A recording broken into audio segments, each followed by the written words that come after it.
আসসালামু আলাইকুম ওয়া রাহমাতুল্লাহি ওয়া বারাকাতুহু। সুপ্রিয় দর্শক, আমি তান্ত্রিক গুরু সানালী কবিরাজ। আমি আপনাদের মাঝে এমন একটা বশীকরণের কাজ নিয়ে এসেছি যা আপনারা কল্পনাও করতে পারবেন না। এমন একটা খতরনাক বিদ্যা, এমন একটা ডেয়ারিং বিদ্যা, এমন একটা পরীক্ষিত বিদ্যা, করলে কাজটা না করলে বুঝতে পারবেন না। তো সুপ্রিয় দর্শক, আমি আসছি আমার গুরুর আসনে। তো আমার গুরুর চণ্ডীর মাথা দেয়া আমি কাজটা আজকে সাকসেস করব। আমার গুরুর আসনে বসার অনুমতি দিয়েছে। তো আমার গুরু হচ্ছে তান্ত্রিক গুরু উকিলউদ্দিন কবিরাজ। আমি তার আসনে আজকে এবং কি তার চণ্ডীর মাথা দেয়া আজকে এই কাজটা করব। তো সুপ্রিয় দর্শক,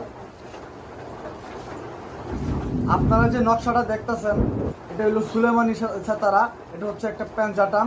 এই প্যাঞ্জাটামের ভিতরে দেখতেই পারতেছেন বিভিন্ন ধরনের জিন্নাতদের সাইন সিম্বল দেওয়া আছে। এই